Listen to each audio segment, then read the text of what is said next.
We're back and I got the kid here. So just to be a little festive, because it's August now. So how was it without me? For like a week. Was it a week? It felt like 2 weeks. I felt like you It was were like there 10 for a long days. time. Yeah. Mm-hmm. 10 days. That's decent. Like having a break from like recording. That's a good question. I think it was I don't know what the right word is. I feel like I have so much to tell you now. You know what I mean? Like now that we took like a 2 week kind of like gap. Was it 2 weeks? Damn, It was near, 10 right? days. No, but it felt like 2 weeks. But no, I feel like I definitely have a lot to tell you because in these past 2 weeks, a lot of shit has happened, I guess. But I would like to start off by talking about my first green out.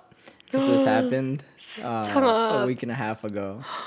Yes. So the last time I smoked was on the pod like 2 weeks ago.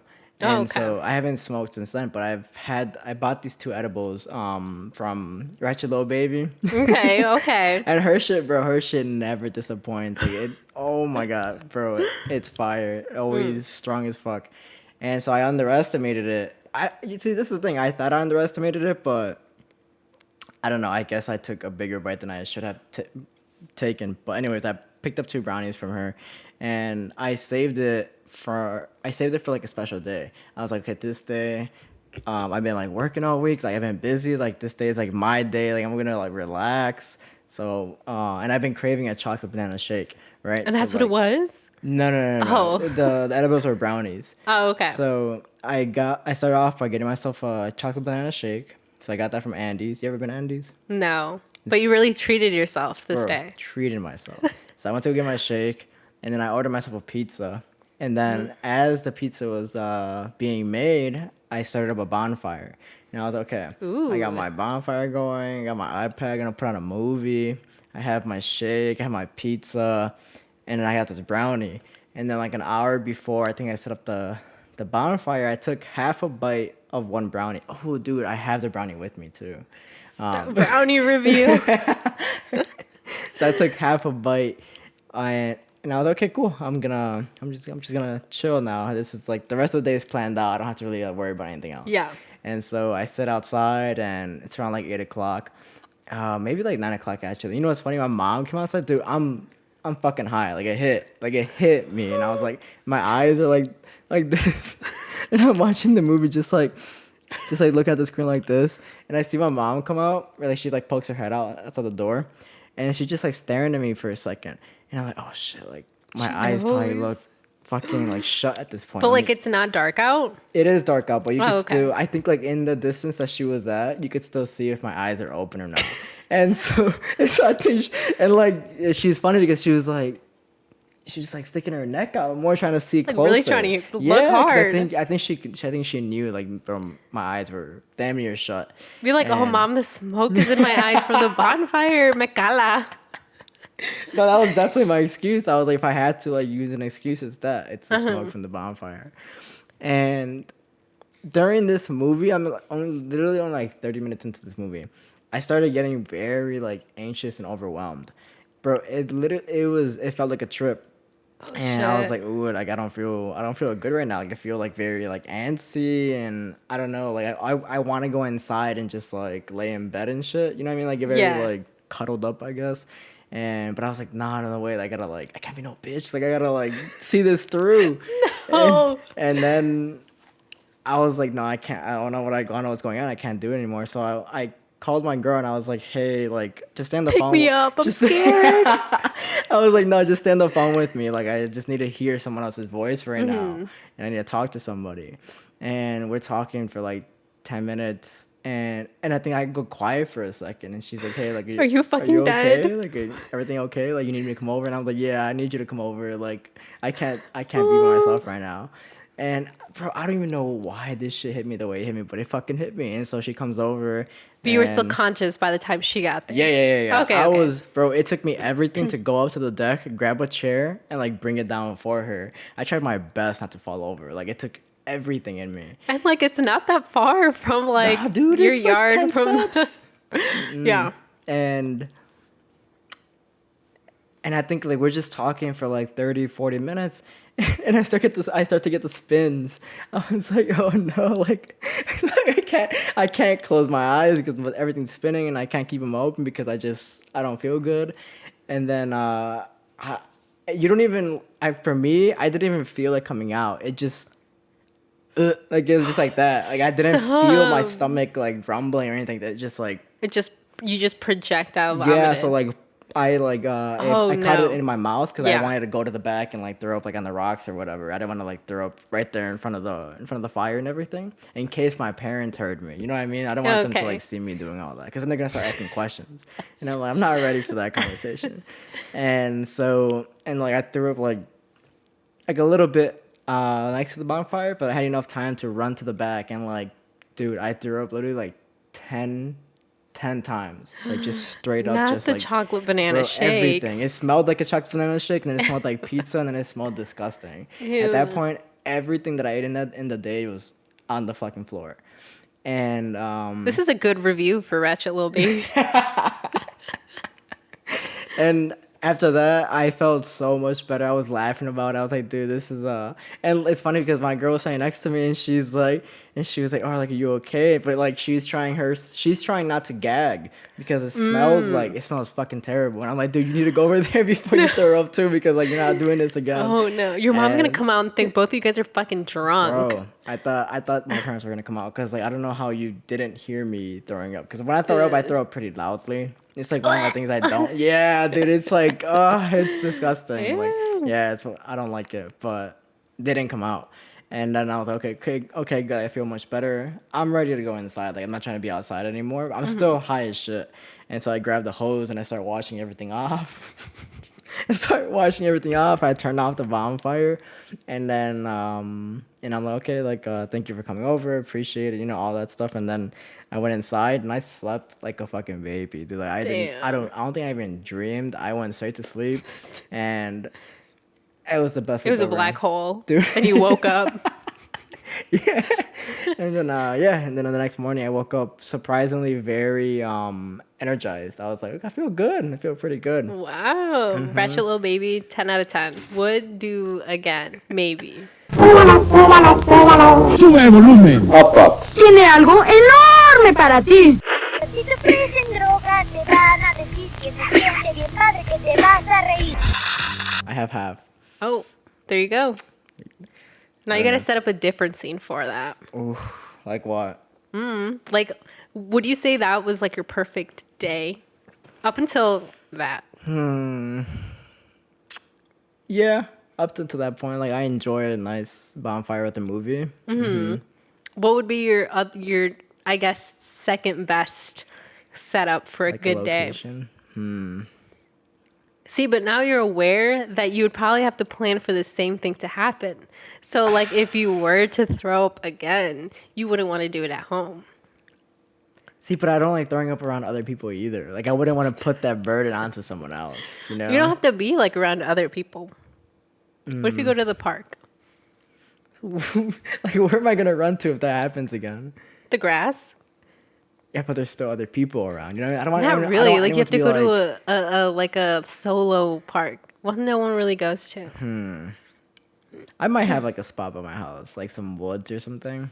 There you go. That might have been better. I think just because I was going to the woods. That's scary. Yeah, a little bit, but I think I'll be fine though. How about you? What's your like perfect like setup smoking to like, day? Get high? Yeah. But like stupid high, like you're just your face is all drooping and shit. Like, like I like to stay in the house though. I mean, occasionally it would be cool. I think with like other people, I would like to be out and like maybe go to the park, whatever. But if I'm gonna get stupid high, I want to be indoors. And I would say it's like getting a nice little joint, making some good food, whatever I'm feeling that day, and then watching like a good movie. Maybe Twilight, maybe another one, just something like I don't really have to pay attention to, but something also with some decent humor. So like Pineapple Express is a good one, but Twilight, like it's so bad it's good, you know. I've been watching the Twilights again. I forgot which one specifically. The one with the baby. Wait, like they just showed the not baby? Renesmee.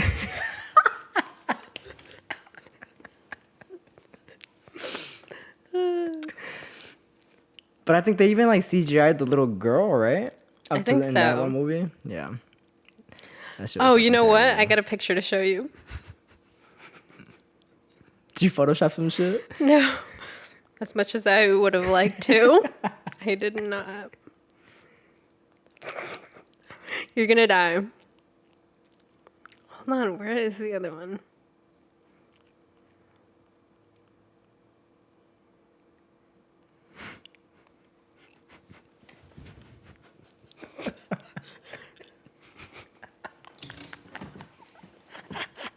I like that one. I like that one. The one with Jacob? Mm-hmm. There was one more. Fuck, dude, where is it?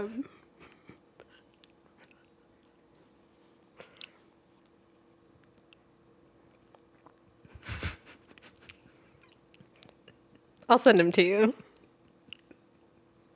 Oh. Oh, that's so ugly. Isn't that so creepy? Oh. I'm pretty sure this is what they CGI. I was gonna show you this one TikTok when I walked in here, but maybe it popped up for you. It's this dude's walking with his daughter. He has his daughter in his hand. He had a bag in his carrying in his left hand, the left arm. And it's like middle of the day. They're walking in the yard in front of the house, and he turns to the left, and he's like, "Oh, you're here." Oh, And and you the see the bag gets fucking- yanked. I have seen that. I don't know. I had to watch it like 3 times 'cause I didn't understand what was going on. That the bag just fell, but you clearly see that bitch being yanked, bro. Stop, you believe? What? Like, yeah, Like, I believe. don't, I think a part of the, because it was like a lonchera, right? I feel like part of it was off of the Stop. screen. I feel like part of it was off of the screen. Bro, the whole bag was on screen. It was, but there could be clear string. There really could. But I don't know. I'm just trying to be logical about stuff. Just in case. As you're carrying the fucking skeleton. Stop. Okay, so when I was in Mexico, you ever get like intrusive thoughts? Like just Like- drop kicking a kid or something. Yeah, shit like that. Okay, well, maybe not that extreme, but where sometimes you just think of shit like, damn, what if there's a fucking ghost in here? And you're just like, stop, bitch, stop, because it's fucking dark and you're not trying to think about it. But I was in Mexico and I was like sleeping, and I shared a room with my parents, and at one point I was like, damn, when this really be out here? Like, this is the land of the duendes. And I was like, one could come in right now. And I was like, no, stop. Like, I was thinking about it and I was like, stop, you're not going to do this. Because I'm in the fucking rancho, right? And I was like, I'm not trying to do this. And it was pretty spooky. I was like trying not to think about it. Like running on the ground. That'd be so scary. No, but I it was heard fun. they were strong. Like, I heard they just like grab you by your toe and just like fucking drag your ass. So I heard this story on TikTok about this lady, and she was saying that she like saw a for real one, and she said that it was playing with her. I believe it was son, and it was like playing with her son. But I feel like it appeared to the son to be like a smaller duende, you know, one of the small ones that I think they shapeshift, and you know, I was playing with the kid, and apparently she yelled out one day. She was like, show yourself, like, because she wanted to get rid of it. She was like, show yourself, show your true form, whatever. And it was like this monstrous, really tall, like gremlin looking thing. And she saw it. She was like, it looked really ugly. Like, you know how people depict like witches kind of having that like big nose, like stuff like that. She's like, it looked like that. And I don't know if she just said like, don't come back or some shit, or if she had to get her house cleansed, some shit like that. But it didn't come back, and it didn't like play with her son anymore. But yeah, so that's what I was scared of, because you know, they may be like little and like and their little figures and stuff. But after the lady was like, no, it like shape shifted into this huge like thing. And she was like, fuck that. But did you? Oh my god! You should have been like, show yourself. No, bitch. What? Say it right now. See what happens. No, I'm kidding. It's stupid. How was Mexico though? It was pretty fun. I did get sick towards the end of it, but I did get COVID tested. You actually have to get COVID tested before you come back. So it was negative. We're good. I think I just have a cold. But yeah, it's pretty cool. There's some family drama going around, but that was to be expected. I was ready though, but it was a fun time. And Like also, you went there knowing this was gonna happen. I went there I went there knowing there was going to be tension, but I didn't expect some people to be there. I'll get into that. But before we get into that, my boyfriend, unfortunately, I know I was hyping him up going and stuff. Unfortunately, he wasn't able to go. He wasn't able to get his passport on time, even though he paid for like expedited, all that stuff. It was super sad. It's hectic right now. Yeah, it was super hectic. And I blame it on someone giving us ojo. Someone out there gave us ojo on this, so You should never put it on TikTok. But yeah, but it's okay. Like I still had a good time and stuff, but we are anticipating for a later date, so it's gonna be pretty fun. But going back to this drama, this actually started, at least to my knowledge, it started back in February. But I know it had been happening way before that, and. Okay, so I'm going to give people different names because I don't want to like expose them, whatever. And I also like hesitated on telling this story just because I didn't know if it was going to be a little too much. But honestly, I think people go through this, whatever. So back in February when my grandpa passed away, on emergency, we went to Mexico. It was just me, my mom, and my dad. We went out there. He had like a little 3-day service and stuff. And we explained that on previous episode about like the whole process of all that stuff. So when we got there, I only knew that my uncle, I'm going to call him Juan. My uncle Juan had separated from his wife. They weren't married, they just had kids, but they were together for a really long time. And I'll call her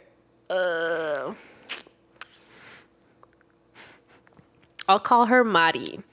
So Mari and Juan separated. I'm gonna forget these names. I'm gonna end up saying their real names, but they separated, and that's all I knew, that they had separated and that they weren't living together anymore. But she did come to some of the services because obviously she lived with my grandpa for a really long time, and her kids, obviously that's their grandfather and stuff. So it was like really understandable and whatnot. And she's not like super young, but she's not like a señora, right? And whatever. It was super weird because I caught the vibe that my tias were not really fucking with her. And I was like, like, because she's not my aunt by blood. She's by marriage, if you will. So my tias weren't really fucking with her. I caught the vibe and I was like, oh, like whatever, I'm neutral. But up to this point, you didn't know what was going on. Like I didn't know what was going on. Right. And I was helping my family hand stuff out or whatever, ofrecerle café, pan to the people because we were rezando rosarios and all that stuff. So I go around, I offer coffee, whatever, and she's sitting at the way end where the door is conveniently because she knew that she wasn't really welcome. And her kids, they're a little older. I think the oldest is like maybe 13. And whatever. So I get to them. I offer them whatever we have, and they're like, "Oh no, we're good." But then she was like, "Oh, hija, like tell me how you've been, like this and that. And she really wanted to know stuff about me. And Which was new because she's never like really she's talked never to you done about that this before. And this goes back to another thing that I feel like is common, but even though I'm the age that I am now, which is 24, in my family, no one of my uncles and aunts talk to us like adults. We're still children to them. So her having like interest in like what I do and stuff like that is just new because no one really asks like what I'm doing and like whatever. And they kind of keep to themselves, the adults do. And whatever. So I thought it was like a little weird, but you know, maybe she sees me as a little older and she's like trying to get to know me. But I'm still very cautious about the situation because my aunts are not fucking with her for a reason, right? So I'm just like, whatever. I'm neutral in the situation. So she starts asking me all this stuff, and I'm like, oh, like, you know, cool. So do you want coffee? She was like asking me all these questions, and I'm like, yeah, so do you want coffee? Which is what I came here for. And she's like, oh, no, I'm good. And then she started asking me if I had a boyfriend. And low-key, I'd be lying. In Mexico, we be lying. So I'm like, no, I don't have a boyfriend. And she was like, oh, yeah, so, like, did you hear that? Me and your Theo separated. And I was like, oh, like, no. And I didn't know where the conversation was going, so I was just like lying my way through it. And I was like, no, I didn't hear. And she was like, yeah, like, are you sure you didn't hear? Yeah, we're not together anymore. And I was like, oh, well, that's too bad. And she just started saying all this shit. She's like, yeah, so, like, you don't think I'm too old to start dating? And I was like, which is like when the conversation started getting like weird. And I was like, oh, like, I don't think so. Like, you look pretty young. And she was like, oh my gosh, like, you think so? It was giving very pick me, you know? And I was like, this shit's weird. Like, I offered them quieren un taco, there's leftover food, if they didn't want the coffee. And she was like, oh, only if you come with me, which was like across the whole thing. The thing I thought was like hella bogus too was that she was very laughy and very like elevated in her voice. And it's like, girl, we're at a funeral, you know, and I'm not here for shits and giggles. Like, I'm sad. So I tell her, yeah, like, let's go. I'll show you where it is. Even though she lived there, she knew where it was. So we walk across. Her and her kids also walk across. And her kid is like very chatty with me. Also like, oh, like, what's your phone number? Like, we should talk. Girl, I'm not going to talk to you. Like, you're 13. We would talk about absolutely nothing. So I didn't want to be bogus. And I was like, maybe during the time that I'm here in Mexico, maybe she wants to send me a text, like, whatever. I give her my phone number. Give you a WhatsApp. No, I don't got that shit. No, but she was like, you know, oh, like this phone. Yeah, my mom just activated it for me. It's actually your dad, like, sent it over for me or whatever. I'm starting school. And I was like, that's weird. That's not something my dad would do, but go off. And whatever. We go over there, and the other Rosario was going to start. There was like a series of who knows how many, but they were going to go all night. And I was going to be there for one, but I got stuck serving. So I found it rude to go back in the middle of one that was already starting. So I kind of like stood back with the food and helping people out that were there. And then she was eating, and I was like, okay, well, I'm going to try to sneak back in. And then, what did I say her name was? Mari. Mari was like, oh, wait. Like, I want to talk to you for a second. And I was like, oh, what? And she was like, oh, but not here. And I was like, oh, like, okay. So then I thought that was weird. Shit was suspicious, but I was like, okay. But the way she said it was giving me like, whatever you're going to tell me, you're up to no good. And the way she was talking to me made it feel, to at least to me, you think I'm dumb. You think I'm oblivious to stuff. And I wasn't liking that. So I was like, I'm going to catch you. Whatever it is that you have to say, I'm going to catch you. So I was like, okay, yeah, for sure. We can go over there into this like one room, which was, I think, my grandma's old room. And she gets a call. Mind you, no one in Mexico knows me other than my family, at least where my dad lives. And I go in there, she brings her plate, whatever, and she gets a phone call. She answers it. And she be talking, and she was like, oh, I'm here with Jackie. And I'm like, wait, who are you talking to that knows me by my name? Because you and my uncle are not together anymore, you know? So I was like, that's weird. Everyone we know is right there. So yeah, so that happens. I'm like, shit is weird. I didn't think anything of it at the time. I just thought her saying my name was weird. So whatever. I walk out because she's on the phone. I'm not going to like stand there. So I walk out and then she hangs up and she's like, wait, no, come back. And I was like, okay, what? And then I take out my phone, like pretend I'm like looking at it. And then I start recording and I put it in my pocket. And I'm like, yeah, what's going on? And I was like, is everything okay? And she was like, yeah. So like, you know that me and your uncle, we separated, this and that. And I was like, oh yeah, like you told me, like that's really too bad. And she was like, yeah, how would you feel if I started talking to someone else? And I was like, well, that doesn't really, in the nicest way possible, I was like, that doesn't concern me. Basically, like, I don't give a fuck. Right. And she was like, well, I think if I started dating someone else, your family wouldn't like it. And I was like, who, bitch? Like, don't you dare start saying stuff about my family. So then I was like, oh, why would you think that? And she's like, I don't know. Like, I feel like your family's really judgy. And I was like, oh, how so? And then, but like not in a confrontational way because I wanted her to keep talking to me. And she started saying shit about my aunt, like my aunts that like weren't fucking with her and whatever. And she started saying like, your dad wouldn't like it, whatever. And I was like, oh, okay, well, do whatever you want. Like, it's your life. And she was like, yeah, so I'm going to be really honest with you. She was like, I know. And this is what really blew the fuck out of me because she started talking to me in a way where I was like, wait. You sound a little manipulative because she was like, I know that you wouldn't tell anybody. Like, I can trust you. Like, I know I can. And I was like, sure, bitch. Hell no. And whatever. She was like, I'm going to tell you, but I'm going to be honest with you. So I have been talking to someone. And I was like, oh, like, good for you. Why would I give a fuck?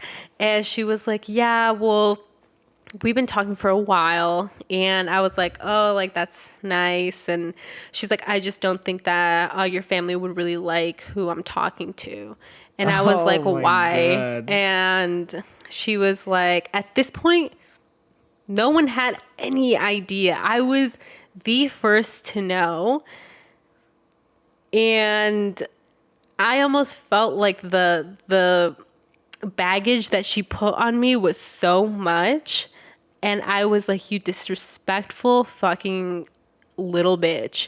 Because how are you going to tell me this? It's my grandpa's funeral. It is everybody here's funeral, you know? I just thought it was so shitty. She was like, oh, well, like the person that I'm talking to is here. And I was like, oh, are you saying you and my Theo are back together again? And she was like, no. And I was like, oh, then like, what do you mean? And she was like, well, you know, like he came here. And I was like, what do you mean he came here? Because the only people that traveled here, everyone was already living here. The people who traveled here was my grandpa's children, the rest of my aunts and my uncles. And she was like, yeah. And I was like, oh, is it my Theo whatever? And because I knew he was living there and he had a new girl. And she was like, no. And I was like, oh, okay, then and I don't have that many Theos. Dude, how disrespectful of her to even make you guess who it was. Exactly. Like, how are you think I'm here for a fucking guessing game? And I was like, is it my Theo? Let me call him my Theo. I like the name Kike. Ew, okay. You like Kike? I like Kike. Okay, my Theo Kike. I was like, is it my Theo Kike? And she just stayed quiet. He traveled with us. He came in the car with us. And I was like, you're fucking lying, bitch. And I tried my hardest not to have any kind of reaction. And I was like, oh, okay. Oh, okay. So then she was like, yeah, so I know you wouldn't tell anyone. Like, I know I can trust you. Like, you're old enough. You wouldn't tell your mom and dad. And I was like, no, yeah, like, don't worry about it. I was like, honestly, do whatever you want with your life, like, whatever. And she was like, oh, you're not mad? And I was like, no, I don't care. And then, like, also, like, being non-confrontational. So then we get done. I walk out. I'm numb at this point. I was like, oh, my You're carrying the God. fucking plate with the coffee I'm and like- bun just... Oh, my God, dude. So this is so much for me to carry. Dude, you know? I can't fucking imagine. This is a bomb waiting to explode. So I have to tell someone that would be equally as neutral as me, but not in the family, blood related. So I tell my mom. We go upstairs. It feels like it's burning in my chest. And at one point, my mom says, hey, can you help me go bring more plates and stuff? I was like, sure. I was like, perfect. We go upstairs and I tell my mom, like, I have to tell you something and it's really serious. And she got really scared. She was like, what's wrong? Like, are you okay? We go into the room and I told her, like, Mari just told me this.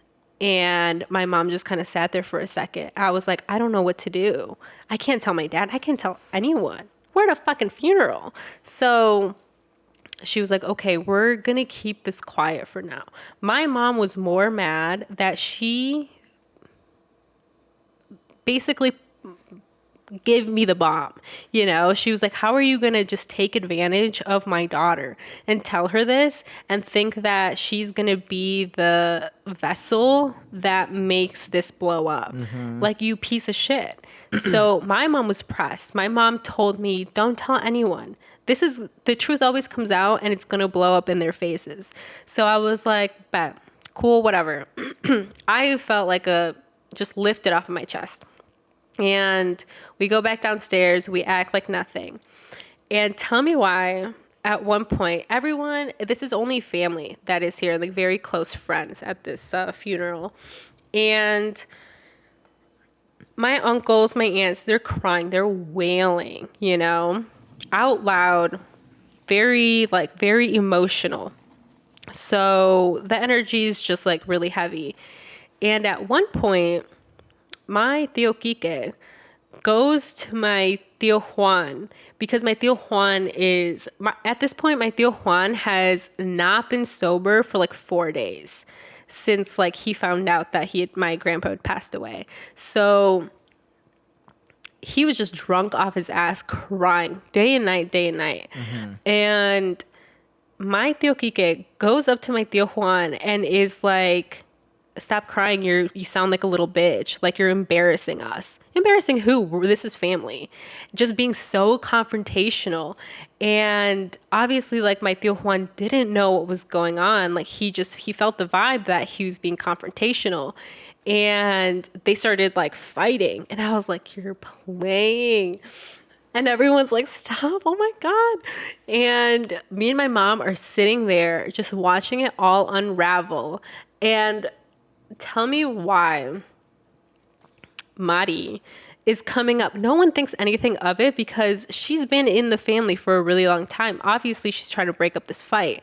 She goes over there, she's pulling people apart, and she pulls apart not her old man's, she pulls apart my tío Quique. And at this point, me and my mom were like, you're fucking lying, because no one else can see this. No one knows but us. So I was like, oh my God, this looks so bad. This looks so obvious, but people didn't know. So whatever, pulls them apart. That's what happens. So we just stay quiet. They go back to their respected corners. And then the whole like Rosario, it gets late, people leave. And at this point, my tío Quique, okay, before this, sorry. My I don't want to say my cousin. I don't claim them at all ever anymore. So Mari and her kid, the oldest girl, she The 13-year-old who's trying to get your number? yeah. So that girl comes and se despide. She's leaving. Mari no se despidió. So she just left. And the kid came around. She said bye to everyone, hugged everyone. And then at the way end, she went up to my tío Quique and hugged him, said bye, and like whispered something in his ear. She left after that. So I thought that was weird. I don't know if my mom caught that, but I did. And she left. 3 minutes later, my tío Quique was like, I'm going to go take a piss. Leaves. Doesn't come back for the rest of the night. And then at the end of the night, mind you, my tío Quique hadn't been to Mexico in over 20 years. So my tío Quique is the uncle that has been in and out of jail ever since I was born. So he got out and for the first time was able to go back.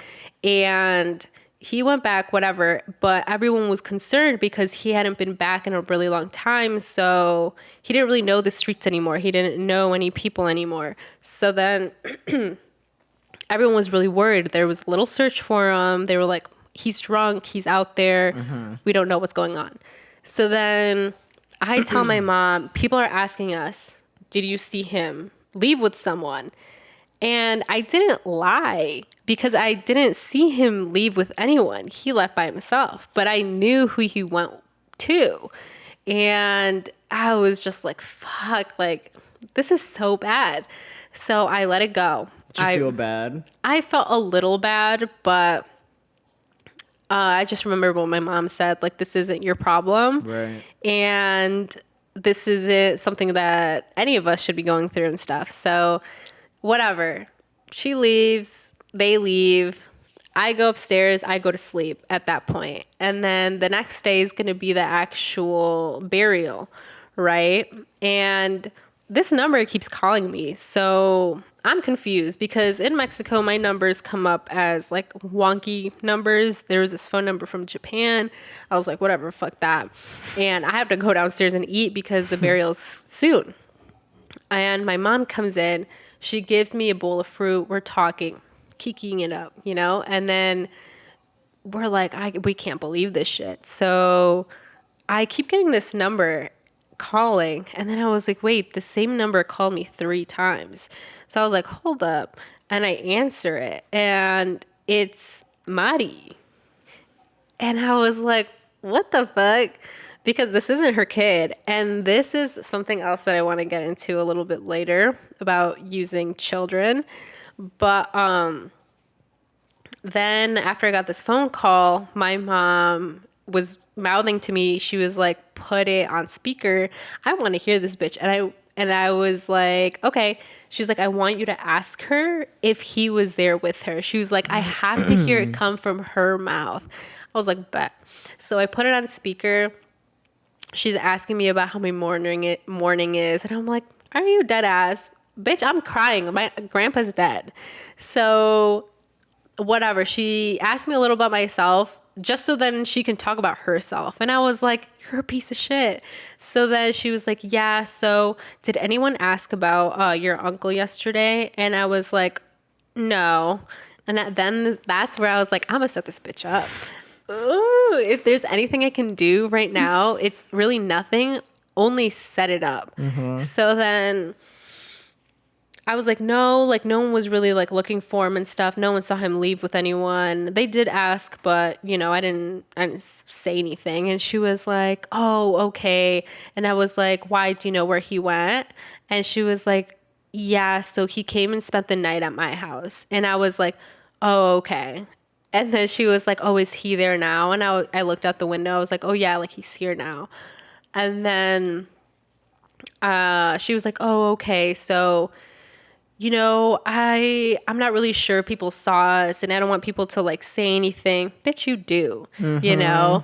And then she was like, I don't know if I'm going to be able to make it to the burial. And then she started, this was what was so disrespectful to me, was that she was saying, oh, well, like, you know, I would really want to go. I was really close to your grandpa and, you know, my kids, that was their grandfather, like this and that. And I'm like, oh, don't even mention him. And then she was like, yeah, I really want to go and pay my respects and stuff. But I don't know if I want to go if people saw us. You know, your tias would probably say something. And I was like, no, like, I think you're good. No one's really talking about anything, right? And she was like, oh, okay, well, if you say that it's okay, I'm going to go. If you think the coast is clear, I'm going to go. And I was like, yeah, go ahead, like, go. And I knew at this point, someone in my family knew. Because the night before, when people were looking for him, I was going up to go to bed, and I saw another uncle and one of my tias talking in a corner in the dark. And I was like, this is kind of sus. Whatever, I'm going to go to bed. So then I put it two and two together, and I was like, they probably know. But even if they don't, whatever. I set it up. If someone knows, they're going to confront her. So whatever. I tell my mom's like, hang up. That bitch is talking to me too much. So I was like, you're right. And I was like, yeah, my mom's calling me. I have to go downstairs. And she was like, okay. So I hang up. I go downstairs and eat. And the rest of the fam is there. And everyone's eating at this table. My uncle comes in. Same clothes he's wearing from the day before. Oh my with God. hickeys on his neck. Oh my God. Unbuttoned fucking shirt with hickeys on his neck. And no one says anything. Because I don't think everyone knows. I just know that one aunt knows. He sits down and my aunt is like, Kike, are you good? And he was like, he looked up at her and was like, yeah, what do you mean? And she was like, estás crudo? Or like, are you drunk? You know? Because I want to have a serious conversation with you. And he was like, he caught the vibe and he was like, let's talk right now. And they both got up. Like, this is where the confrontation of my family comes from. Because like, no one's about the fucking games. So then they go up into the like little corner over there. And my dad does not know at this point. I have to still shower and get ready. So I'm like, I'm not going to be here for this. And my dad was walking up to them because it sounded serious. And everyone knew that the second my dad found out, like, shit was going to be popped. Yeah. So I was like, I'm not going to be here for this. I go upstairs as my dad is like going to go talk to them. And then after that, I don't know shit. And then I get ready. We go downstairs. La procesión is starting. So the car is carrying the coffin, all that stuff. Excuse me. I'm walking and my mom has me by the arm and we're both walking, trying to catch up because we're the last ones in line. And lo and behold, the last people right before us is Mari and her kid. The kid turns around. She sees me. She says hi. I don't wave. She taps her mom and she basically says like, oh, look, there they are. And Mari turns around and she's smiling big. But we're at oh my God, like, why are you smiling like this? And we're walking up and she, in a loud voice, everyone's praying. Why are you talking so loud? She's like, hola, ¿cómo están? And I don't even look at her. And my mom yanks me. She looks at her and she was like, how about you pray? Why was that her name? She was like, mejor ponte a rezar. And we walk right past her and she didn't say shit. And after that, I don't know what happened. We go all the way up to the front and then we make it to the church. We do the service and stuff. At this point, everyone's dándose la paz. So I look around. She's not there. Her kids are, but she's not. And it wasn't until I think the next day, I heard my aunt, the aunt who knew first, telling her story about how she knew and she caught up to her. After we passed her, my aunt saw her and was like, let me talk to you really quick. And she was like, what? And she was like, don't you ever step foot in our house ever again. Like, how disrespectful of you to even try to do this shit at my dad's funeral. Like, you're a piece of fucking shit. And she was like, I don't want you here ever anymore. I don't want you or your kids are not welcome into this house. And she was like, I don't care if they're family. You're not my family. These kids, stop being our family.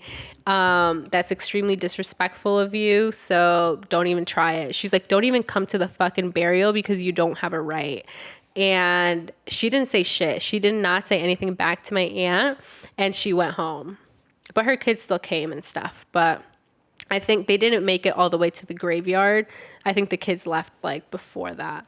And that was basically the whole thing. And it was extremely heavy emotionally because I was like, what the fuck? So I was fucked up when I came back here and we were recording and all that stuff. I was like, fuck, dude. But whatever. So that has happened. Everyone has confronted my uncle Kike, and the shitty thing is that he doesn't see it. He doesn't see it, and this is the reason why everything is happening. Because, and this is gonna go, I guess it's gonna make more sense once I say this, but my tío Juan and Mari were together for a while, and they were here in the US. They eventually ended up going back to Mexico, but since my uncle, who was in jail at the time, was out of jail, and this is for joking reasons only, just games, but my tío Quique would claim my tío Juan's kids on his taxes so he could get money. And then he would send that money to Mexico to provide for the kids, just some extra money. And it worked out. And they did that for years. And whatever.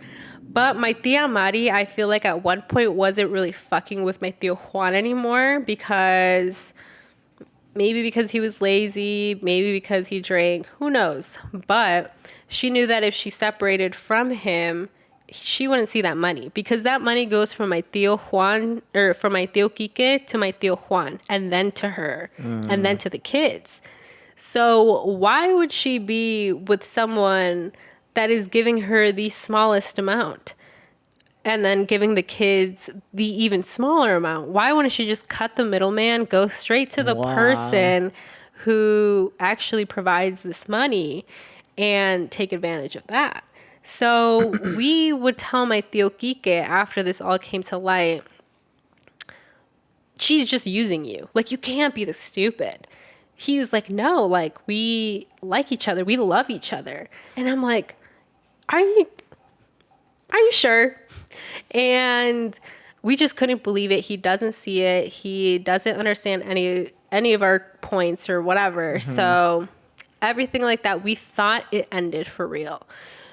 But we didn't know. We thought maybe, okay, they were going to keep talking, but that was that. Fast forward to a couple weeks ago when I thought that us going to Mexico was going to be jolly, whatever. And we thought it was going to be just us. And at the way end, my dad was like, yeah, well, I have to take your tío Quique to the airport. And I was like, why? He's like, oh, he's also going to Mexico. And this is a very crucial time because there's like this certain festival at the time that es el 15. So I was like, you're fucking lying. And he was like, no, he's going to go. No one in the family fucks with him. Everyone in the family basically told him, if you still talk to her, don't even come to the house. You are not welcome here. You or her or these kids. And he was like, I'm not going to show up to the house. Like, fuck you guys, this and that. He's basically separating himself from us, from the family, because he's so, like, into her, whatever. So I was like, what the fuck? There's going to be some shit that goes down, and whatever that is, like, I'm ready. If I could fight her, I would. But I didn't get the chance to. We were in the same vicinity, but it just wouldn't have been a good time. So, because also her kids were there. And I was like, as much as I don't like them anymore, I wouldn't do that in front of the kids.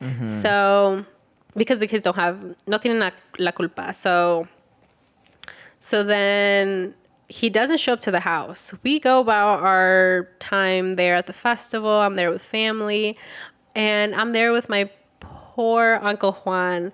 He's like torn up. He's very quiet. I was just so sad for him. And my dad would tell him, hey, come tag along with us. We're going to go, you know, we can get some beers, have a good time. And he was like, okay. So we go, and the concerts were going to start. And then we go up there where my mom's leading all of us through the people. And then she stops. And I'm like, what's going on? And my mom is like, turn back around. And I was like, why? And I look over, and it's Mari and my tío Juan. Or my tío Quique. And I was like, you're fucking playing. So we go back around, and we go like a couple rows in front of them. And I don't think she liked that. So she went in front of us again, but to the side. And I was like, you stupid bitch. Goofy. That's what I'm saying, dude. So whatever. I'm trying to have a good time. I feel so bad for my uncle, who's like, literally, this is in front of him. And I'm like, I cannot imagine what this feels like. So, and like, his kids are there too, with his brother. And it's like, bro, that must feel like so shit. So I'm dancing with my uncle because my mom and dad, they were a pair. My sister and her fiance, they were a pair. So I was the odd man out. So I was like, fuck it, I'm gonna dance with my uncle. We had a great time. We had drinks, and I was like, yeah, fuck it, let's dance, like this and that. And what I thought, this is why I was like, you know what? I don't even care that I didn't even fight her, because I knew out of the corner of my eye, her and my uncle kept looking over to us, and we were having a ball. And they were so worried about what we were doing and what we were on. And I'm like, you miserable people. Like, you guys care so much. And we're having a great time. So that was enough for me to be like, fuck you guys, you know? We had a great time. Obviously, you guys were miserable looking over and shit. So we left. We had a good time. And then who knows what happened after that, because we went off to different states, so, or like to different cities. But that was pretty much what happened, and it was a lot. Fuck. Dude, how are you doing? I don't know, dude. It's just a lot, but honestly, I really like to keep my uncle, my tío Juan, in my prayers, you know. I know when we left, he was looking really down. I think he almost started crying when my parents and I all left and stuff to go to different places. And my dad was like, you're going to be good, you know, like hold it down here for us and we'll be back soon. And he was like, okay. But I just feel really sad for him. I can only hope that he finds And I also pray happiness. for my other uncle. Like, I really, even though, like, fuck, dude, you're being a piece of shit, I just really hope that you open your eyes. Yeah. You know? Like, I really hope you see with clarity everything. Fuck. Do you think if she never told you at the funeral in the first place, that she would have even taken the risk to have met up your uncle later that day? Yeah. Later that night? You think she Yeah. still would have? And I was really confused at the time, and I didn't really put it all together. I was really confused on why my mom was really upset at her and all this stuff, until later on I called my boyfriend and I was like, I'm so confused about everything. Like, why would she even come and tell me this? Why me out of all people? And this is going to go into the other conversation, but she was like, he told me, like, she knew that you would go and tell your parents. She knew that you and your parents you guys have such a close relationship that you wouldn't be able to keep it a secret and go and tell your parents and use you as this like bomb vessel thing. And So that she didn't have to do it. so she didn't have to do it, because this was not a secret that she was trying to keep. She was trying to have it blow up. And at the worst time too. So I was like, what the fuck? Like, and that made me so incredibly mad. So that's what happened. Poor kids too, you know, because like they're in the middle of all this shit. Yeah, so then that goes back into something that I feel like is very common in the community is weaponizing your children. And maybe not even in the community, but like a large spread on like toxic parents that use their kids to get back at like significant others, at families, and it's like they don't have any reason. The kids like no tienen la culpa. You're over here telling your kid, go and tell your prima this, and go and tell your dad that blah blah blah. And it's like, why? And then the kids grow up and they're gonna be mad at you that you made them go and do this. Like that's where resentment lies, and that's where it's created and it's formed. And then they grow up and you wonder why they don't fuck with you. You know, you like fucked up their childhood. You basically created problems between you and like other, like these kids, between them and like other people, and they didn't even know what was going on in the first place. So I just think it's something that's super shitty, and I just see it a lot. Fuck, man. Do you think that ties into, maybe not so much, but have you ever seen Spanglish?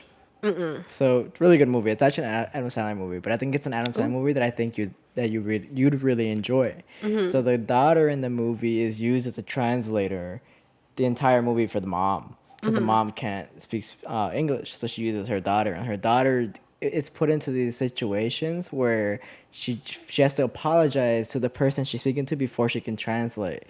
And like, would you say that's like kind of in the same realm? I would think so, just because there's some conversations that like you shouldn't be trying to have through a child, you know, especially also through like, I think I see it a lot too with like divorced parents where, oh, well, go tell your dad this, go tell your mom that.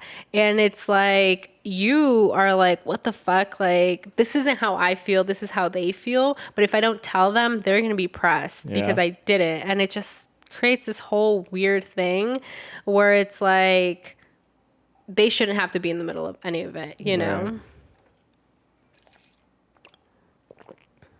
Yeah. Fuck, dude. When was the festival? Was like towards the end of your trip? No, it was at the beginning. At the beginning. Damn, so that all happened at the beginning too. Yeah, like as soon as we got there.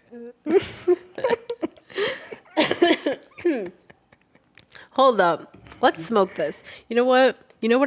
I've been craving? This cough drop, but like smoking, because I feel like it's gonna give it a cool sensation. Ooh, let me get one too. What, you want to try too? Yeah, I'll get one. I like cough drops. Like for funsies? Yeah. Did I give you one last time? Like it was like the purple package or whatever.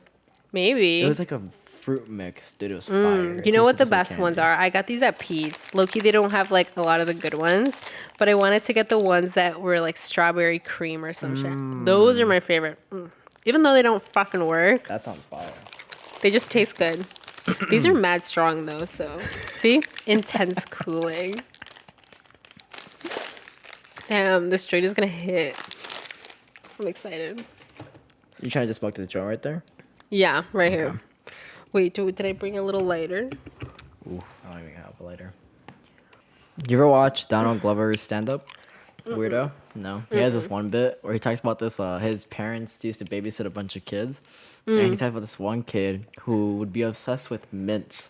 And so he'd just like always be eating mints. But like by the fucking like handful, just like toss them in his mouth.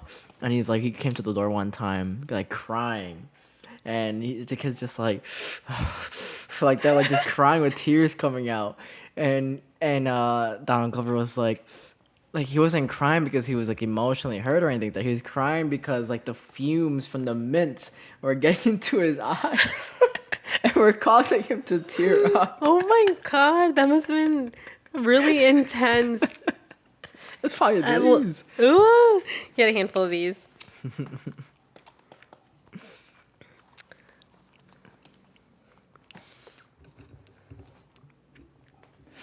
Dude, I haven't smoked in like 2 weeks. It's only gonna get more intense. I'm excited. So I have, this is like this is like over like a week of events that happened that led up to this whole event. So like last week, maybe like a week and a half ago, I don't know. I just felt like the energy in the house was very like I didn't want to. Whenever I don't want to be home, I just know something's up.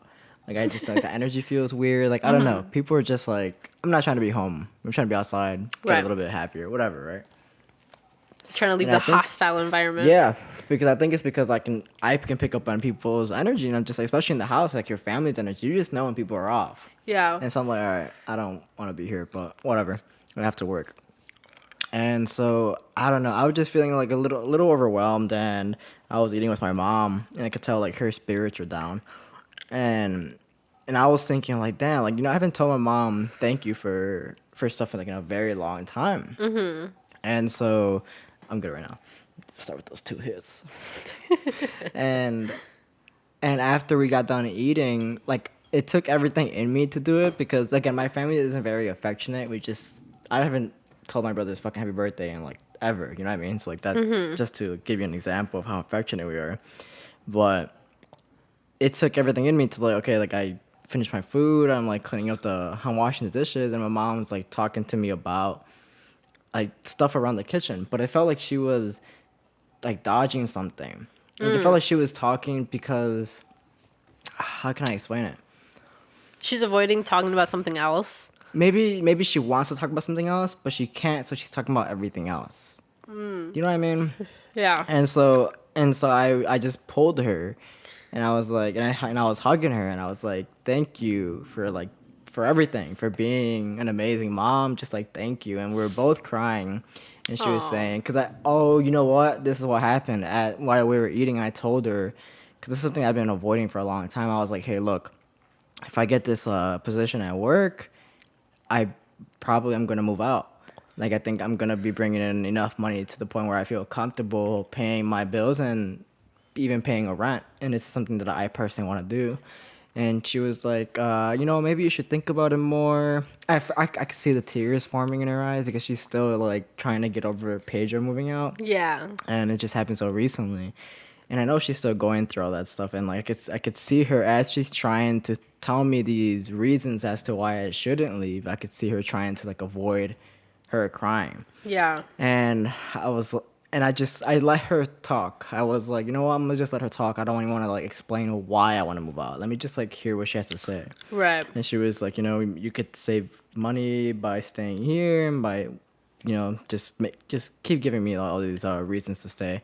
And at the end, I was like, just like, well, it's only if I get promoted, and who knows, maybe things will change in the future. But as of now, this is something that I want to do, and if it happens, it happens. And that's when we got up from eating, and I think that's why she was talking about everything, because she didn't want to break down, and so Right. like she was trying to avoid talking about that, and so that's when I hugged her, and we were just crying for a little bit, and she was like, like the house will always be here for you guys. I'll always be here for you guys. It got very fucking emotional.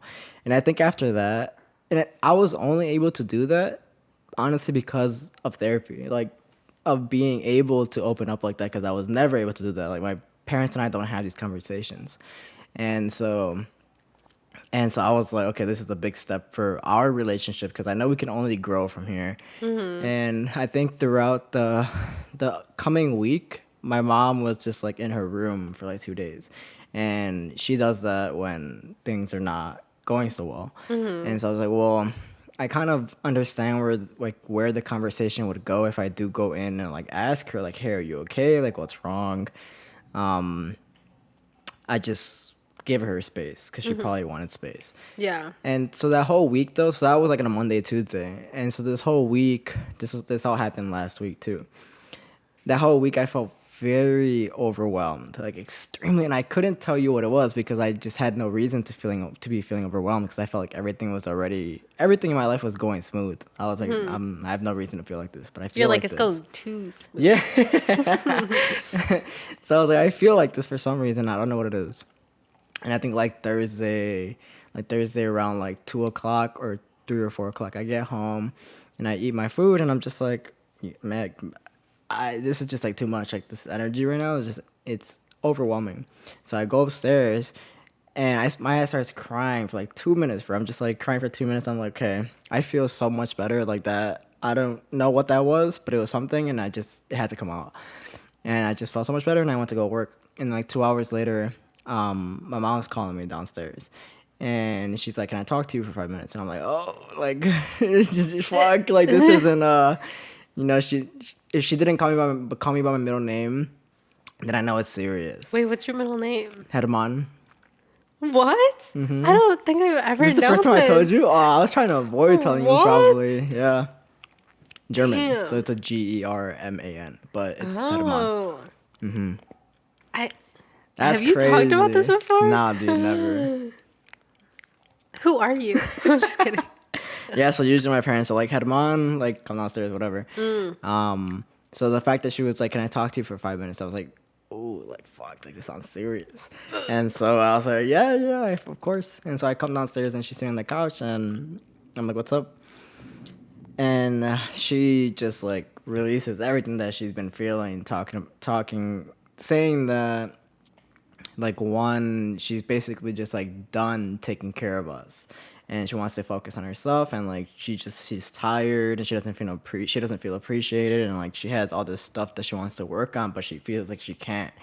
And again, like, these conversations don't happen in our house. So for me, I felt myself getting defensive, and also what happened, let me tell you what tipped it off.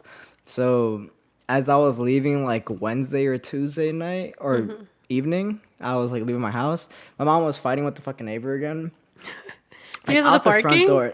About the parking. Oh, and my mom God. was, like, on the steps, and I was like, dude, like, just go inside, like, just let them be, you know? And I was like, it's not that important. And then I left. But I realized now that I should have rephrased what I had said to my mom, like, because for her, it was me telling her That she was in the wrong? that I guess she was in the wrong, right? But I figured I'm not gonna yell at them. I'm gonna tell my mom, like, hey, go back inside, like, it's not I that would big have of a yelled deal. at them. You're like, I go get you, fuck I get inside. that. But I was just like, whatever. Anyway, so and then she told me that too, and she brought that up, and I found myself getting defensive, and I was like, okay, you know what, I gotta remember that my mom's a person, and she's trying to explain to me how she's feeling right now, and I'm over here being like You're like defensive and shit, like yeah. ready to like make like a comeback or like some shit. like an argument for everything that she's Exactly, saying. and I'm like, I gotta stop. Like, I have to stop, or else it's just gonna continue. And so she finished talking, and I got up, and I was okay. I was gonna go hug her, and then she's like, no, like, get away from me, all that shit. And so she went to her room, and I was like, hey, like, I listened to you talk, I want you to listen to me talk. And so I told her, I was like, hey, I'm not mad at you. Like, I'm not upset at anything you said. I think it's amazing, because as people who are listening to this right now, they've heard me say countless times that I wish my parents had dreams, and I wish they had goals, and I wish they realized that they are people, not just parents, and they can do whatever it is that they want. And so that's how I was explaining to her. I was like I'm so happy to hear all this, because I ask myself these things all the time. Like, I wonder if my mom knows that she's more than just a mom, and she just was letting me tell her everything I wanted to tell her. And then I was like, I told her, like, because I know this is a conversation that I had with her like 2 weeks ago, that I was going to therapy, and I was like, if you want help finding a therapist, I could help you. And she's like, yes. And that's when she started like going like more and more and talking about this and talking about that. And I was okay, well, I'll get you like a list tomorrow or whatever, and like we can Stop! I feel like crying. Oh my God. Really quick, I'm gonna check on this camera too. You what? It fucking died. Oh, good. So people did not see that. And I was like, okay, like, here's the next day I called the insurance, and because that's how I have mine. And so I got her a list of all these therapists. I'm like, here you go. This one specifically speaks Spanish. Take your time whenever you want. Like, this is just here for you. And if you decide tomorrow to call tomorrow, but take your time. And previously, the week before, when I told her that I was going to therapy, In therapy, my therapist was like, I'm going to be giving a talk at the Black Women's Expo.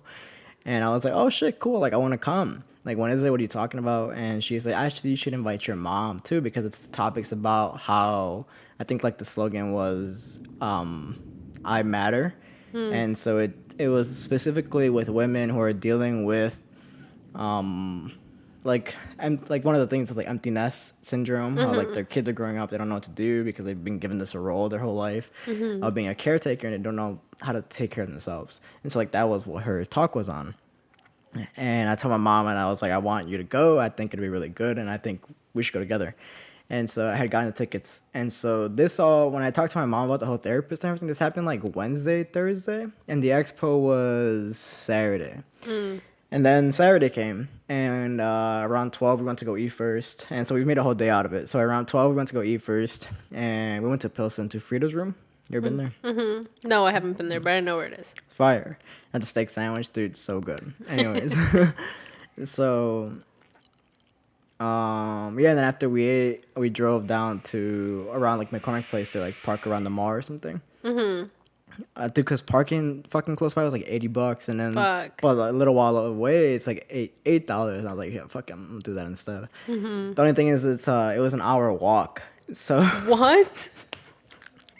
You're making it seem it's 3 blocks down. people, like, an hour goes by quick. Like, I think it goes by quick. It was a Okay. quick ass walk. And so I got a chance to like, and before we started walking, we parked next to a Nordstrom, and so my mom went inside to get some socks because she was like, "There's no way I'm walking in these," because I had just a long ass Wait, walk. Nordstrom where? This was like by Roosevelt. You know which one? What like that the Nordstrom? fuck? Dude, that's far. To the McCormick Place? Yeah. Yeah. What's wrong with you? Your And poor she's- mom. She was wearing like chanclas or something, and luckily she had shoes in the back of her in the car, and so I just need to buy some socks. I'm like, cool. So we went to Nordstrom, got some socks, and while she was looking for socks, I went to the bathroom to go use the bathroom, but to also hit my pen. Oh, this is a You're long walk. Oh my god. Oh, this is a long walk, and like, let me a lot of talking. Like, let me get some energy for this or something.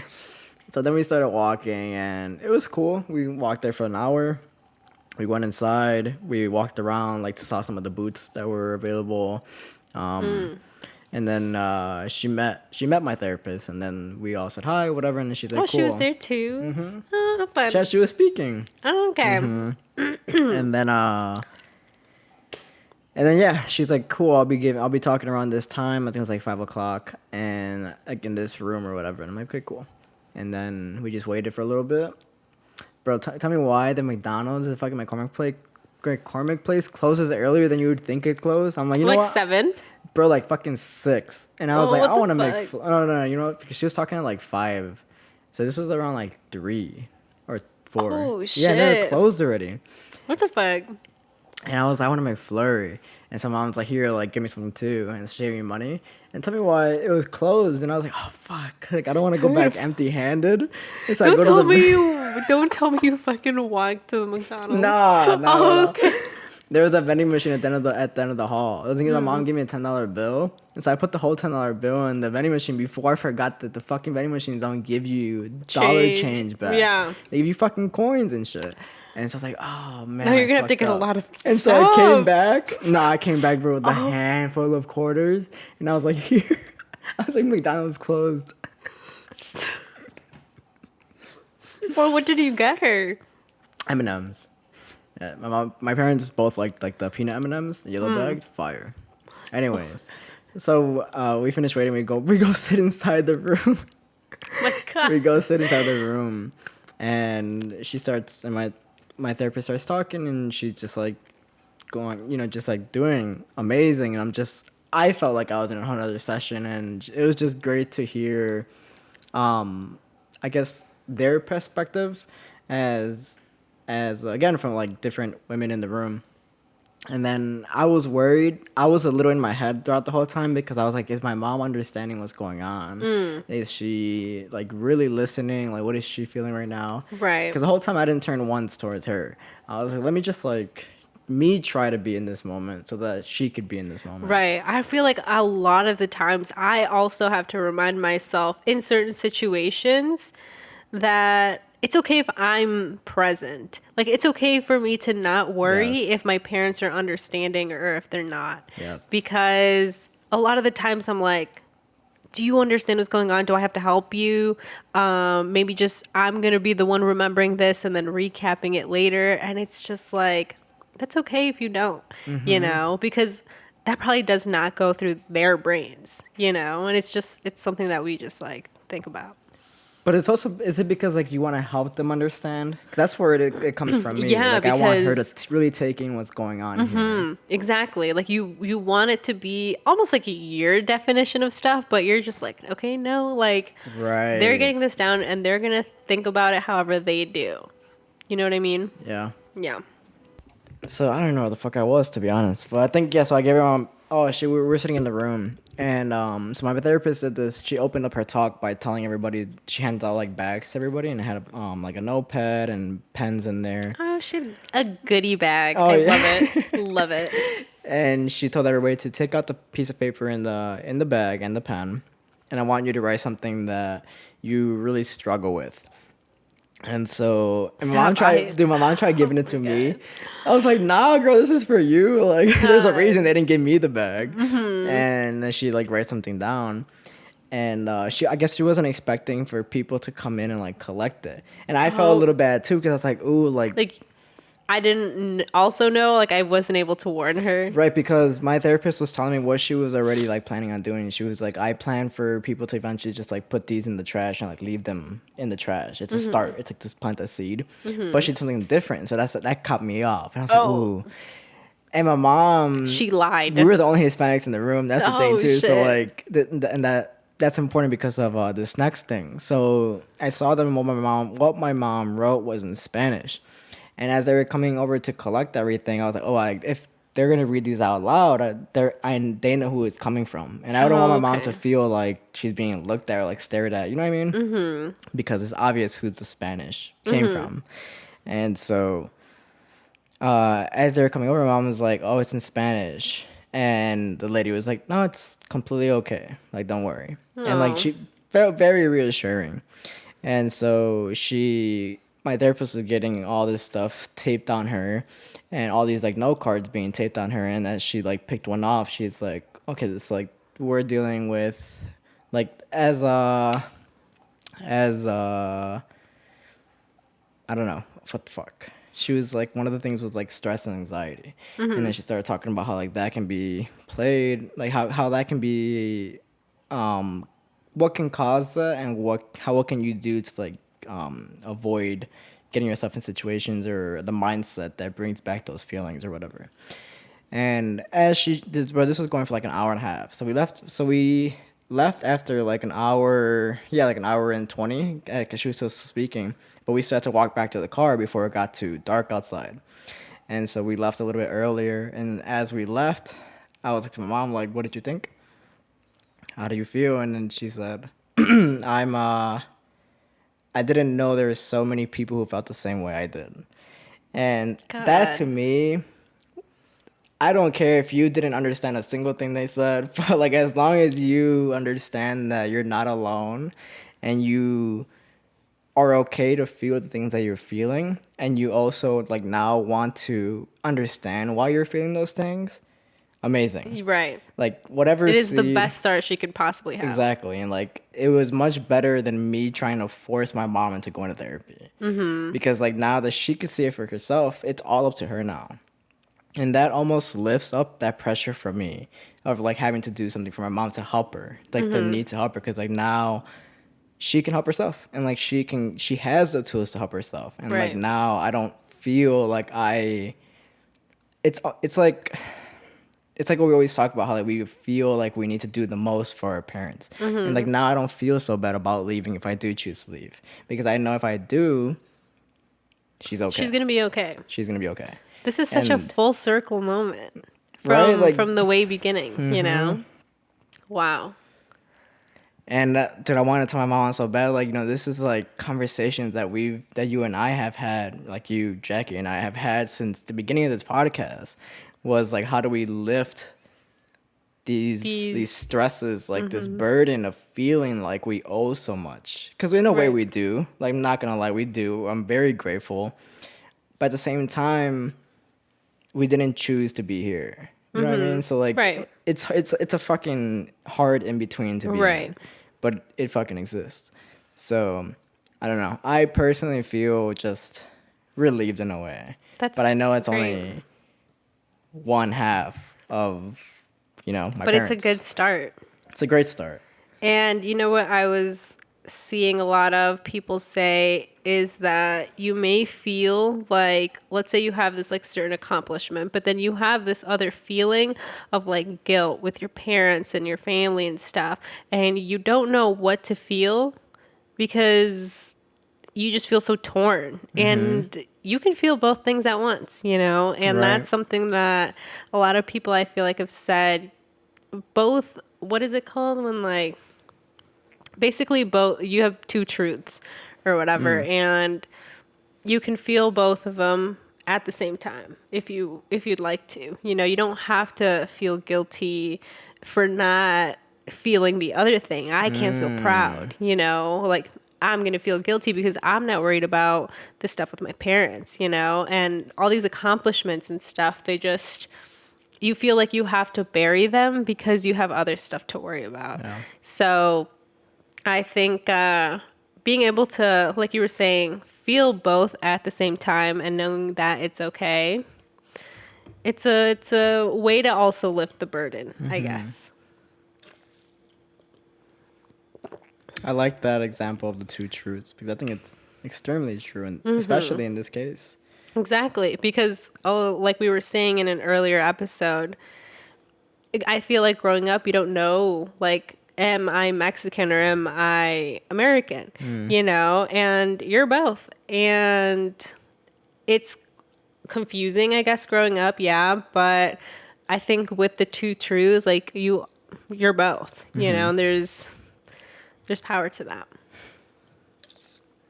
Well, I think that's an amazing point to start the questions. I don't want to even add more to that. Okay, cool. We're actually waiting for the camera charger to charge it up. We're going to smoke a little bit more before we hop on questions. Should I pause it? Yeah. When I stood up, that's when I got into it. I was like, I don't feel it down here. You were in the haze. Okay. So I'm going to read off this. We're back. We're going to read off this new review that we have, and then we're going to go into some questions. So, okay, the recent one. They didn't leave a name, but they said, awesome app. Love this. I found you guys on my For You page. I'm so happy. A lot of exclamation marks. Thank you so much. We really appreciate it. And whoever you are, shout out to you and reach out to us. Let us know who you are. Thank you. So we're going to go into some questions. So this question was from 123 What's Up Hey, but I feel like we answered it during the pod, which is a double whammy. Her question was, describe your perfect day. So we kind of described our perfect, I guess, smoking day. Yeah, like smoking situation. Mm-hmm. Jennifer asked, what are your top wish list plants? Ooh, the next one on my list is a Venus flytrap. Oh, really? But I think because I've only heard people like killing them. Like they say they're hard to keep alive. So that's like my goal. I like a challenge. It's a game. I like a challenge. What about you? No, they look really cool. I would say mine is a fiddle leaf tree, I believe it's called. I don't know like the actual like name for it. I know there is one, but it's like the one that has the very skinny like trunk and then has these like big leafy leaves on them. How much have you looked at the price of those? They're pretty expensive. And they're also really hard to take care of. I think my mom wants this. Ooh. They're very popular. They've become very popular, I guess, over the pandemic. But it was like $1,000. Is that for like a big one? Yeah. For like a big one, fuck yeah. Because a little one, like a smaller one, right out of the nursery or whatever can go up for like 25. Wow. Some shit like that, which I feel like is really expensive for a plant. Wow. So But that would be mine. That's cool. One day. So this next question is from Rocio. Hopefully that's right. Where else in the U.S. would you like to live? Seattle. I'd like to live there for a little You bit. like the rain. The grayness, yes. That's very Twilight of you. And it's Seattle. Oh shit. No, And that's it's Washington. right? Yeah. Seattle's in Washington. Let's see. I would say Texas. I feel like the houses down there are really nice. That's the only reason though. For like living, I don't think I would like the environment. I feel like it's a You been little there? hostile. No. Well, I've been like through there, and every time I've been through it, it's been a little hostile. I feel like it's very racist. But next question is from Kels. What's your favorite Hispanic dish to eat? What's yours? I'm gonna say a go-to of mine is flautas. Love it. Like you can go wrong on them, but for the most part, I'll have them. I guess it's Hispanic because it's the bread, but like I like a good torta. Like a really good one. Yeah, like a greasy one, like a pambazo. Yeah, like off the street. Good. Let's see. This next question is from Morelia. If you could change lives with someone for a day, dead or alive, who would you choose? Oh, I don't think I saw this question. I feel like this one's really good. Fuck. I'm going based off of the whole knowledge thing. Because you said you want to know things. Yeah. I'm gonna say Mark Zuckerberg. Just because that man is prosecuted by every fucking government because of the data he knows. And they're all trying to get a hold of it. So I would like to see what he knows about every fucking person on this planet. I'm not going to say person. I'm going to say like my dog. That's a good one. I want to know what they think. In a whole day, like, what do you think of us as a family? Do you think we love you? I hope so. Next question. What's one piece of... What's that one piece of clothing that you refuse to throw away despite it being hella old or worn out? Damn, bro, my skinny jeans. Like, I know, like, I've had those Not for the a ribbed minute. skinny jeans. Were they ribbed? I have a pair of ripped ones, I do, yeah. But they're a little, like, looser fitting, but, I actually want to, you know what? I'm going to save those. The ripped ones, I'm going to save those. Because the shit always comes back in style. We'll see. But Okay. You can give them to your kids for one day. So that I actually have two. One, unfortunately, I did throw away because everyone bullied me into it. Do you know what it is? Yeah.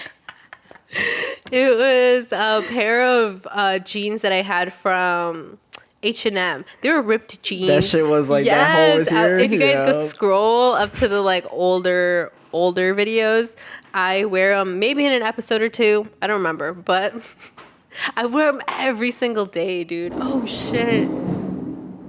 Let's tell a scary story. Dude, that was fucking loud. We were wearing headphones, dude. too. That's how you know that shit Shit. was loud. You look so scary right now. Okay.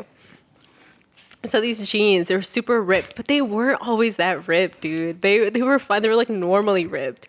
But they're H&M, so they're kind of cheap. So every time I would sit, like it would rip just a little. I'd be like, fuck no. And I would put like seguros on them so they would stay intact, but they always ended up ripping more and more. So eventually they became so ripped. You could see in one of like the episodes, they're just fucked up. But they were so comfortable, and it wasn't because of the legs. It was like the waist part was like just so fitting that I was like, oh, these are just so good. And I never found another pair like that because H&M pants, they like, well, I don't know if it happens with guys, but for girls, I feel like they squish your ass and you feel like you have a flat ass. Like I always hated them, but that pair, it was good. And then eventually, someone even commented on the Instagram about my pants, and That was the second person bullying. that was the yeah. So that guy said, why wear pants at that point? I was like, stop it. But anyways, yeah, then my boyfriend would tell me that I had to throw them out, like they're just too far gone. And then one time I went to a family party and my mom was like, why are she you was wearing going those? in on you. She was like, you have to throw those away. And I was like, they just fit so good. So whatever, I ended up not throwing them out. I cut them into shorts. Good for you. I cut them into shorts because the only real part that mattered was the upper half. So it did still have like kind of a small rip just down the middle of one of the legs. And then I was like, it's not going to rip. Like if it's already ripped all the way down, they're good. They're not going to rip anymore. Oh my God. I would sit down and the slit would go higher and higher until it reached my pocket. I was like, fuck. Same thing. I was trying to hold it together with a seguro, but it wouldn't work. And then I had to throw them out. Damn. We had a good run. From I miss H&M them. too? Yeah. You're from years ago. And then my other item is also another crew neck I wear on the pod. It's the like bluish gray one with the cars on the front. It's actually my dad's and he gave it to me and I wear it all the time. It's my comfort sweater. And I wear it too much where my boyfriend's like, because we're going to go out, whatever. And then he's like, well, get dressed. And I'm like, no, I'm going to wear my sweater. And he's like, oh my gosh, like it's so thin because it's going to fall apart. I'm like, no, it's thin because it doesn't have fleece on the inside. But yeah, I was supposed to take it to Mexico with me because it gets kind of chilly. And since I went to my parents' house first, like the day before, I left it there. And I blame him because I always tell him, like, you gave it ojo, and now I forgot it at home, and now I can't have it the whole trip. Yeah, but what if you took it and you lost or something? I wouldn't have. I don't know. You never know. Stop. I would not have. It would have not have left my sight. Promise. Was that the question, the item that you had to throw away? Oh, hold on.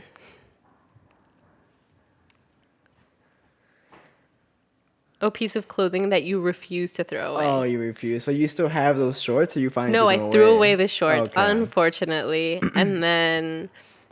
But you still have the sweater. Yeah, I still have the sweater. Okay. Fuck yeah. And then, let's see. What fandoms? This one's from Bingo Brando. What fandoms sorry, what the fuck? Bingo Brando asked, what fandoms, if any, are you a part of? So what is considered a fandom?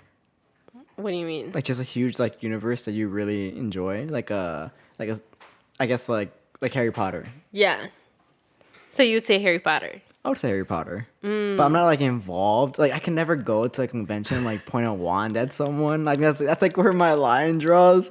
Like Like saying spells, you have a book of oh, spells. she's like, oh, bro, no. So I can't do that. I might put on like the robes Right, or for the something. occasion. Right, or like a little like patch or something, but never to the point where like You're going up I'm against chasing another. someone, right? Like on a broom. Hell no. Stop.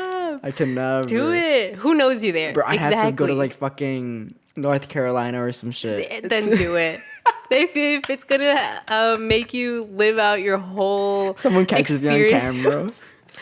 This is Jason from the Hautbox podcast. I found him, and he's here. And you're taking a picture with the cart going half through the wall. I'm pretending to fall. I'm dead. Dude, that would do amazing things for the podcast, honestly. We would get... Fuck it, let's do it. I'll be your photographer for you. We took the cart from Aldi. Oh my god. I would say mine is either the Barbs or the Twilight fans. No, you're part of the Greys. That too, but like, I don't know. I feel Bro, like the you've other seen that ones are bitch more like fun. 11 times. Quit playing. But like the other ones are a little bit more fun. Okay, I see what You know, the mean. grades is a little serious. People are like, oh, well, I really like Owen for these reasons. You're wrong. Any of those reasons are wrong. So, next question. Big Mama J asked, what's your favorite movie of all time and why? Oh man, there's this movie called Shine. Fuck. I'm not even sure what fucking year it came out. It's an old movie. It's about this kid who grows up with a dad who's very abusive, like mentally abusive, and like very strict. But he has his children become like prodigies. So this kid is a piano prodigy. Like he's at fucking like 4 years old. This man can play anything. And so it's him growing up, going to college, like getting away from all that situation. But honestly, it's an amazing movie. If you have like 2 hours to kill, I guess, I think it's a great watch. But great Wow. movie. I'll have to check it out. I would say mine is, it's kind of hard picking like an all-time favorite, but a really close favorite of mine would be The Lobster. And I think it's still on Netflix, maybe. But it's an A24 production, and it has this almost very, very, very dry humor. And It's like extremely dry. and the dialogue is very monotone, so it's very untasteful for some people, but I loved it. I like the story told. Plus, it was set in this like dystopian time, and I love dystopian movies, so it was perfect. Next question is from It's Angel Bro. What type of music / artist do you guys grow up listening to? Like, what artists would your parents blast back then? Bumping some old school corridos always brings back memories. I tried finding my Chichiculote CD the other day, and I couldn't find it, but I was looking at all the CDs that my mom was going through, that I guess my dad too, they collect a shit ton of CDs. I mean, it's a bunch of like Jenny Rivera, like Tigres del Norte, Maná, stuff like that. It was a huge collection. But Enrique Iglesias to my mom. Ooh, Dude, yeah. big fan. Dude, I'm pretty sure your mom and my mom are from the same era. Like, my mom loves Enrique Iglesias. She's like, oh, he's my age. I'm like, yeah, mom, go get with him then. He's in a concert next month. Oh, really? My mom's trying to go, yeah. Oh, that'd be cool. I think my family growing up, my dad would always work out in the basement, and we would always go downstairs and like play, I guess. And I would always hear him blasting like El Tri or Joan Sebastian, El General, which is this like really old, I believe he's Puerto Rican, like artists and stuff, and he's very, people say like, oh, Daddy Yankee's such a pioneer, whatever, and he is, but this guy, oh my god, the song when you hear it play, the songs, and you can hear what songs were inspired by his style. And my dad loved him, and yeah, that's kind of the ones that we'd listen to. This next one is from Glitter Boy. Have y'all gotten your ass hate or vice versa? I think what I found funny was he was like, please. Like, please he tell us. wanted us to talk about this. I'm just going to say I've dabbled. Okay. You can take it however you want. But, yeah. I'm not going to say it, but I will say for me, I'll say yes. And then yes. Let's see. This next one is from Big Mama J. Did y'all have any teachers that actually made a difference in your life? And if you did, was it for better or for worse? I'm like blank. I have like no thoughts in my brain right now. You know why? Because you're hungry and you could like smell the food. That's true. Fuck. Let me read it again in my brain. Okay, yeah. I think I gave that story already about my professor. That you saw at the bar? Yeah, that I met at the bar. But I'll say her. I mean, my most memorable teacher was probably my 5th grade teacher. I guess it was just like overall it was a good time that year, and she was a very nice lady, I guess. So I don't know, but no specific moment right now comes up for me. But I'm sure there's definitely been times where like a teacher has either negatively or positively changed me. Right? Yeah. Nice. Last question is from Melita Mami. What would be your I'm fucking up. What would be your first mission if there was a real life purge? For example, I think I would mug Mr. Bezos. But honestly, that sounds like everyone's first mission. Keep in mind, you don't have to do anything violent either. It could be literally anything.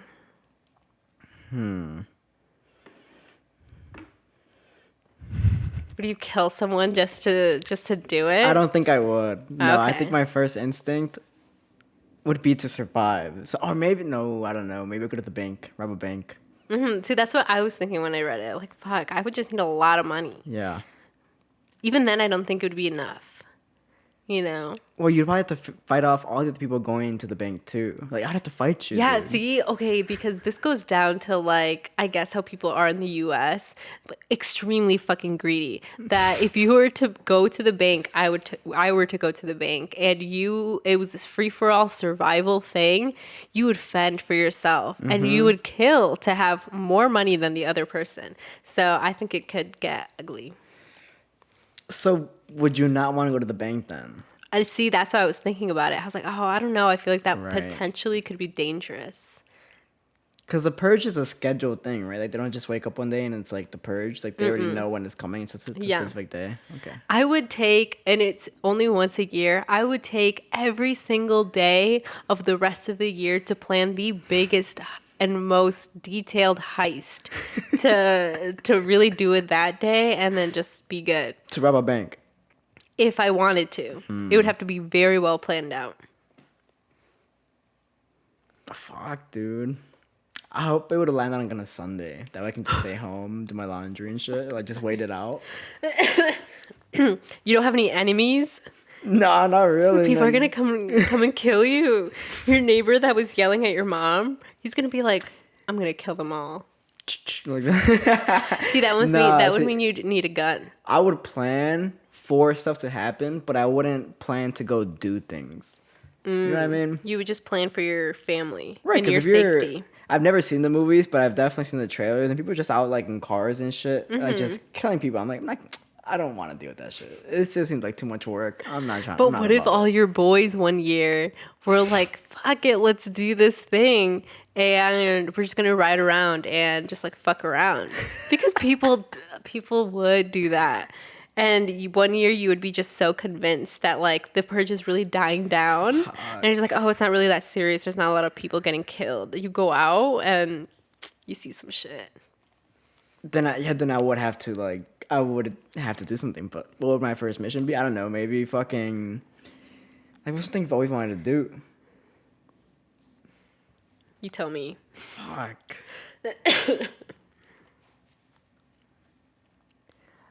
I don't know. I'd have to like think of like the most something like outrageous. But first thing, top of my head, maybe go to like a big ass like stadium or like like a stadium, like a stage with the fucking hundreds and thousands of seats in front of you. I think that'd be cool. Like talking to the mic, see how loud you can get. Oh, you know what would be a really good one?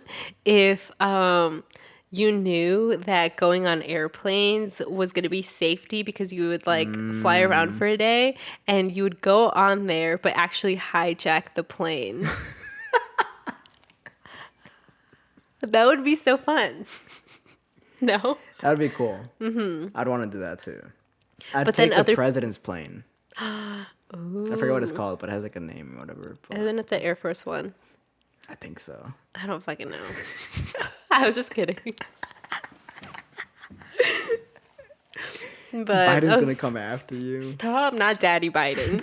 Okay, guys, that was the end of the questions. We hope you guys enjoyed our little story times and and what? I think the last time we talked about this, we had just hit 20K. So we just passed 26K. I mean, fucking thank you guys, Yeah. everybody. I think the amount of people listening now is insane, like per week. It's unbelievable. It's only rising. So again, thank you for everyone who's checked us out and you've enjoyed what you've heard so far and hope you continue to stay. Right. Thank you guys.